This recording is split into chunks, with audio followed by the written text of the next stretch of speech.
Let's start off with the Olympic Games, shall we? Anybody fancy going to Paris? I don't know if you've watched the Olympic ceremony or you've heard that there's a huge furore which is taking place over the opening ceremony of the Olympic Games. Apparently it was watched by 1 billion people. Most of the media approved of it, but there have been complaints from Christians, particularly about this particular scene, which is not terribly clear on this picture, but I'll just tell you what it is. It's a mock-up, really, of the Last Supper. And if you remember the picture of Leonardo da Vinci, I'm going to tell you a bit more about how this works out in the things which are going to be taking place. Apparently, the director of the opening ceremony was a man called Thomas Joly. He's an actor, a comedian, and a theatre director who has explored, quote, LGBTQ plus themes in his stage work, and also wants to assure that in the celebrations show there is room for everyone in Paris. The opening ceremony will only be a success if everyone feels represented by it, he said. Now, unfortunately, one group of people who won't feel represented are Christians, who saw their faith mocked in the blasphemous Last Supper scene and certain sexual overtones and celebration of homosexuality. And if you followed it through and if you actually saw some of the themes behind it, you could see that there was a strong antichrist theme related to the book of Revelation. By the way, the London Olympics in 2012 also had a strong antichrist theme in it. And at the time I wrote an article which I just rediscovered, and I was quite amazed to look at it again, just see how much is kind of repeated. Seems that as these great events come together, bringing all the people together, there is this attempt to bring them together under the wrong power, under the power of Satan. Okay, one of the current key things which happened was this white horse appeared. The white horse which then led the nations out from under the Eiffel Tower. You can't see that very well, that is the Eiffel Tower. There's the Eiffel Tower which they came out from, or which some have compared to the Tower of Babel. And he led out the nations with all their flags, and there was an idea that this white horse was leading them out as all one. The white horse then appeared on the, again that's not very clear, but that is the white horse in a picture form on the River Seine as all the boats went down the Seine. So what does the white horse represent? Been a few people have commented on this white horse. Some have said it represents the pale horse of the four horsemen of the apocalypse, horse which brought death. I think rather it actually represents the white horse, the first horse, which if you read in Revelation chapter 6 is the one who goes forth conquering and to conquer, who I don't believe is Jesus. I think it's actually the Antichrist. And in the Revelation chapter 6, the Antichrist goes forth conquering and to conquer riding on a white horse. And this white horse went out with a rather ghostly figure on it, and behind him came all the nations with their flags behind it. And they were following on behind it in this procession, which then went up from the Eiffel Tower into boats and down the River Seine, with the white horse leading them on the way. Interestingly, on the way there was a sign which said, "We stand and call for peace." Now, one of the interesting things about the Revelation 6 bit is that the Antichrist, or the one who goes on the white horse, goes forth. It says he had a bow, and a crown was given to him, and he went out conquering and to conquer. He has a bow, but he doesn't have any arrows with him. And some interpreted this to say that he's going to come out conquering and to conquer the nations with a kind of a peace program. Bring them all together as one into a one-world system. Now, we know that we live in a world which is today facing huge numbers of wars and conflicts, whether it's Ukraine, Middle East, potential conflicts in actual conflicts in Africa and in the Far East. And if someone can come along and bring some kind of a peace settlement, would they be worshipped as a great person? I think so.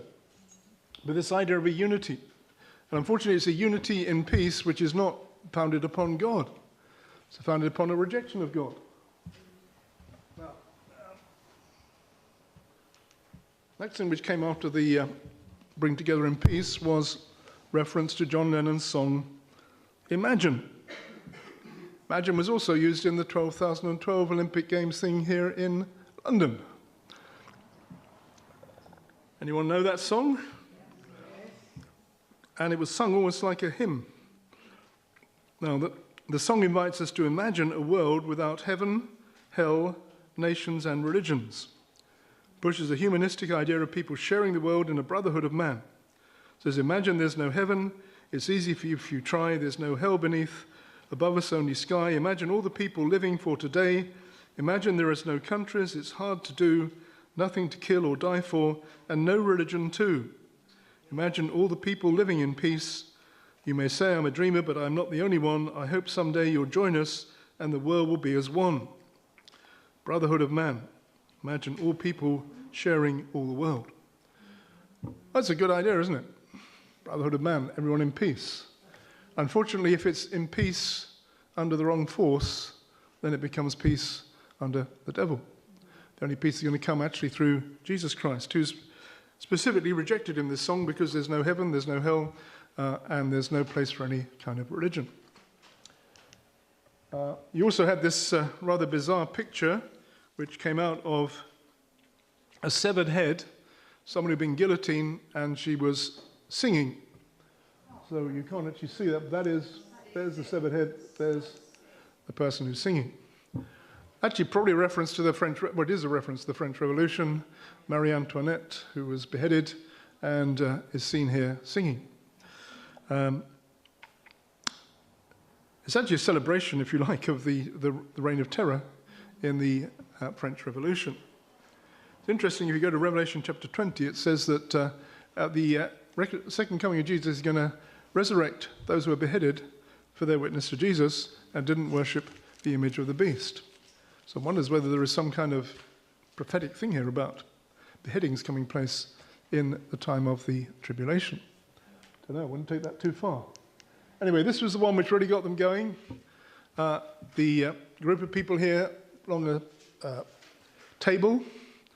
Again, you can't see very clearly, but there's all sorts of quite demonic things here. This woman has got a kind of halo around her head, and she's at the center. She's making a sort of peace sign, and she's sharing out what looks like a kind of counterfeit of the picture of the Last Supper. Remember, again, these pictures aren't terribly clear. I'm sorry about that, but there's a picture of the Last Supper, Leonardo da Vinci's famous picture of the Last Supper. And it's said that this was a parody of it. And you have all these people here gathered together celebrating some kind of a festival. And there's a very strong homosexual thing. There's a woman with a beard.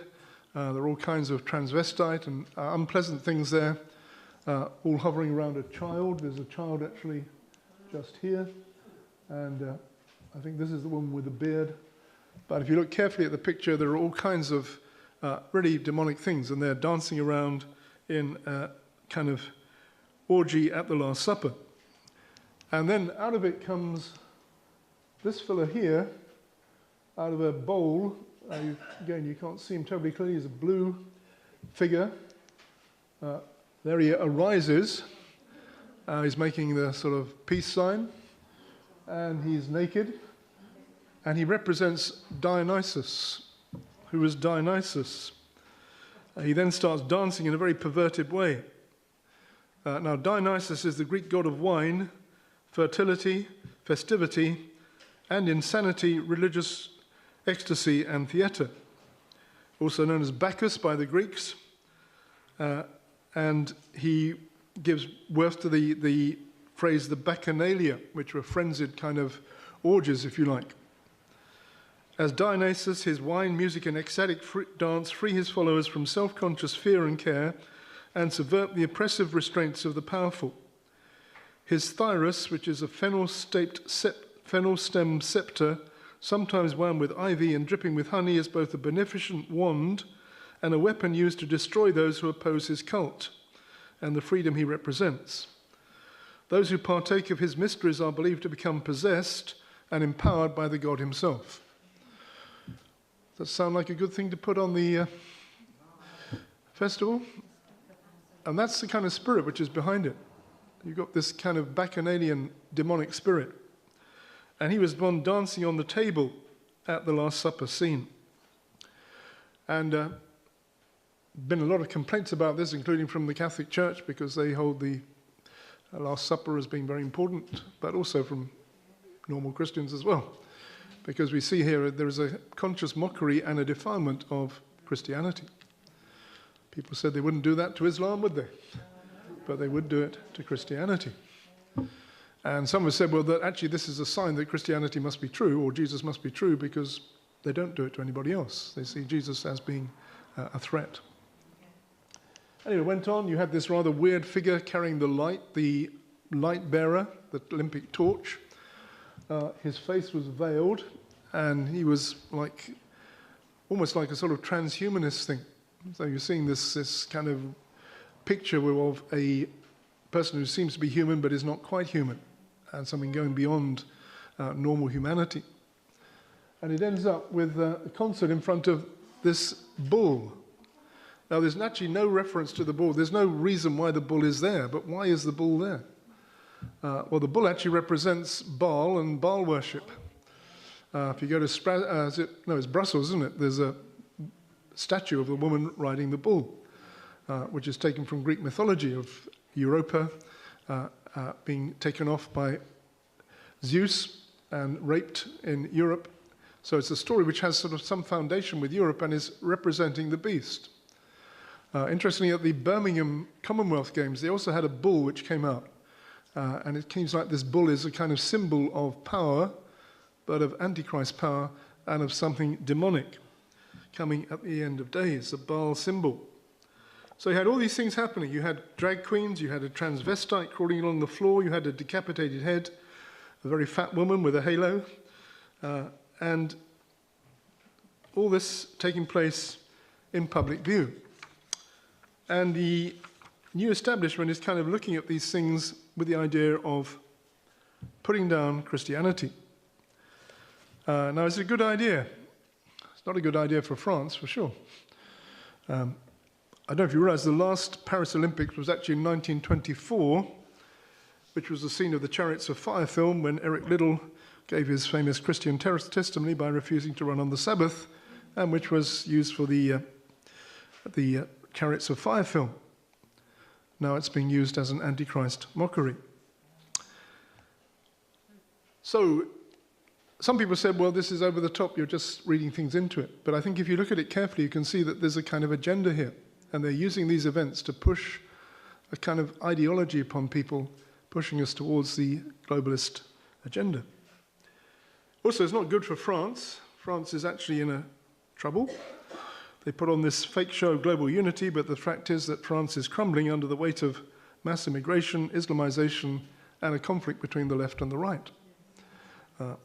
And also a growing anti-Semitism. Since the recent French elections, the French chief rabbis told the Jews they need to get out of France because of the growing anti-Semitism in the country. As the potential for great disorder. So you kind of wonder if this force is being put upon France, is it unleashing some kind of a judgment which could come upon the nation? I don't say that willingly because moi j'aime la France, j'aime les Français. I'm for France.